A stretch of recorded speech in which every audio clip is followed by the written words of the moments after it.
Assalamualaikum warahmatullahi wabarakatuh. Perkenalkan, nama saya Gusti Saputra Ananda Yusuf. Saya dari kelompok 2, kelompok inklusi, akan menjelaskan tentang makalah sejarah perkembangan pendidikan inklusi di Indonesia. Pembahasan A. Pengertian pendidikan inklusi.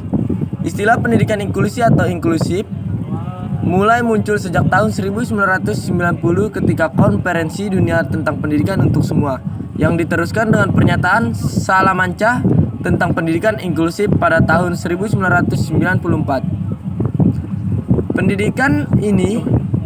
Pendidikan inklusif memiliki prinsip dasar bahwa selama memungkinkan, semua anak seyogyanya belajar bersama-sama tanpa memandang kesulitan ataupun perbedaan yang mungkin ada pada diri mereka. Pendidikan inklusif merupakan perkembangan baru dari pendidikan terpadu.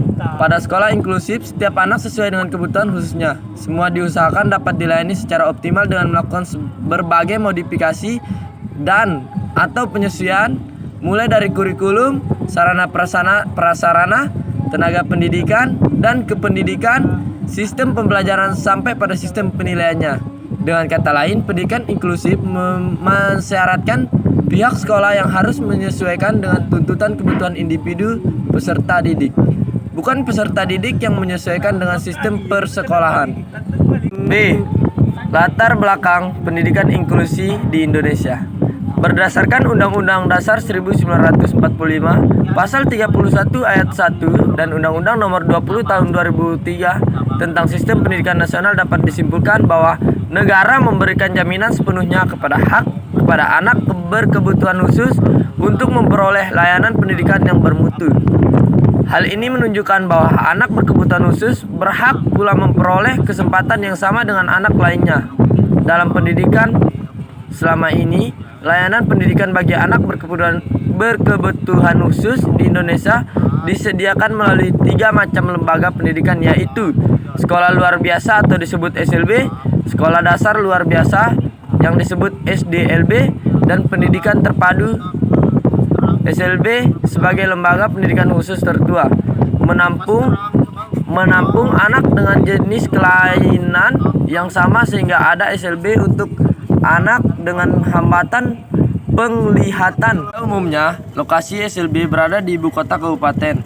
Padahal, anak-anak berkebutuhan khusus tersebar hampir di seluruh daerah, kecamatan atau desa.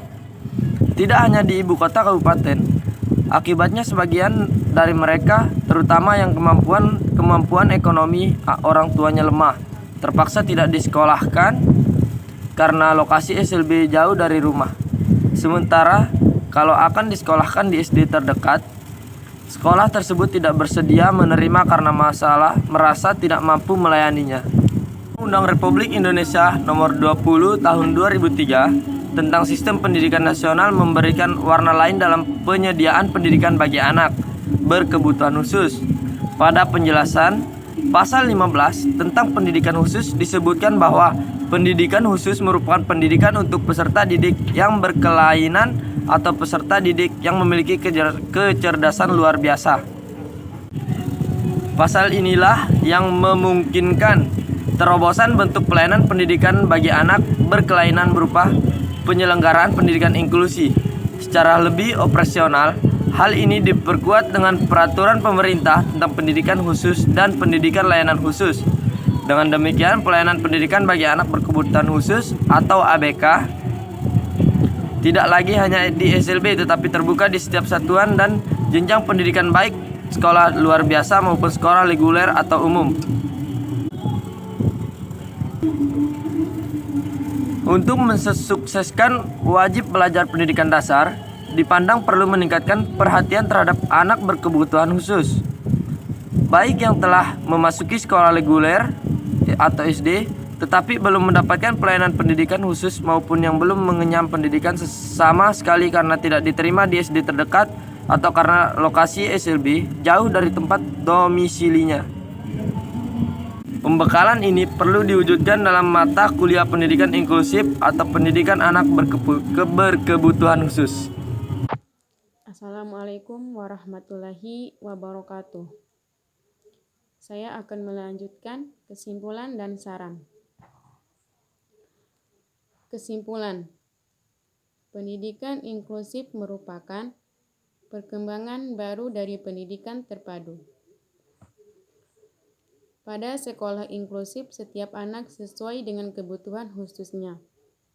Semua diusahakan dapat dilayani secara optimal dengan melakukan berbagai modifikasi atau penyesuaian.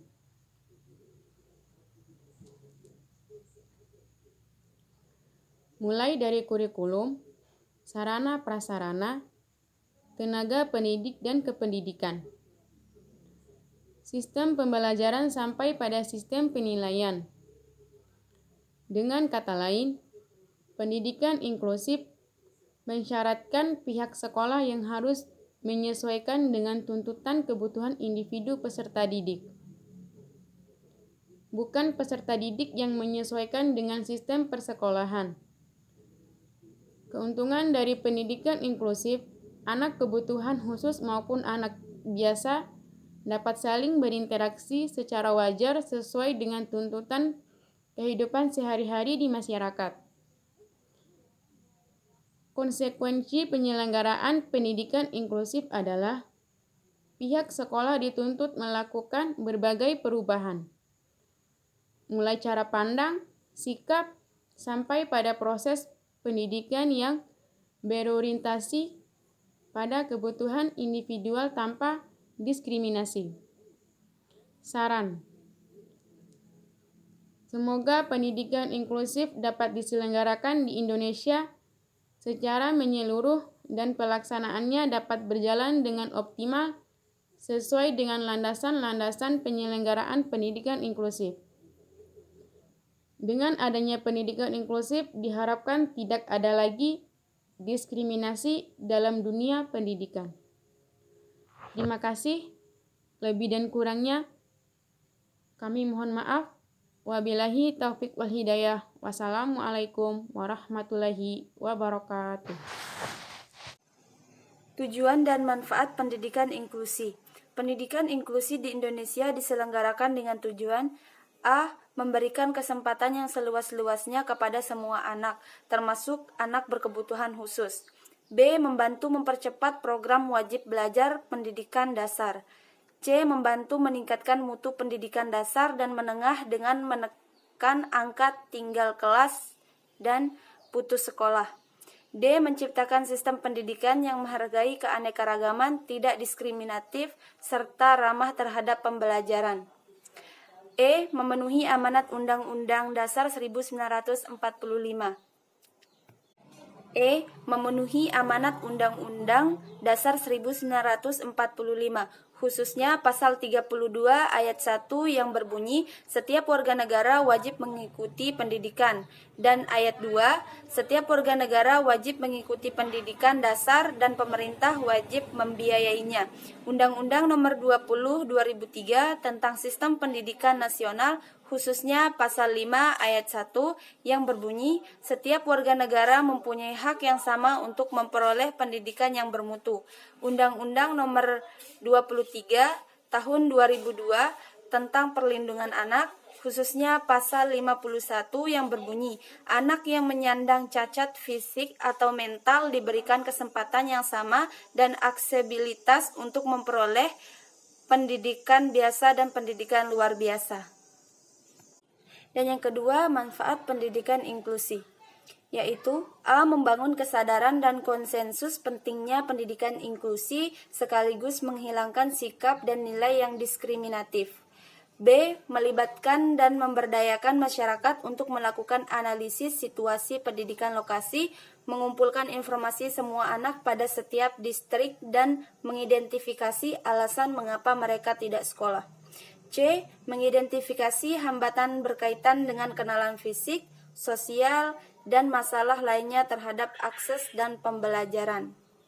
D. Melibatkan masyarakat dalam melakukan perencanaan dan monitoring mutu pendidikan bagi semua anak. Selanjutnya, langkah-langkah pelaksanaan pendidikan inklusi. Hal-hal yang harus diperhatikan dalam menyelenggarakan pendidikan inklusi antara lain.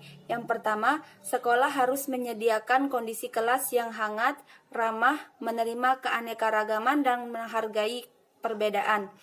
Kedua, sekolah harus siap mengelola kelas yang heterogen dengan menerapkan kurikulum dan pembelajaran yang bersifat individual. Ketiga, guru harus menerapkan pembelajaran yang interaktif. 4. Guru dituntut melakukan kolaborasi dengan profesi atau sumber daya lain dalam perencanaan, pelaksanaan, dan evaluasi. Dan yang terakhir, guru dituntut melibatkan orang tua secara bermakna dalam proses pendidikan.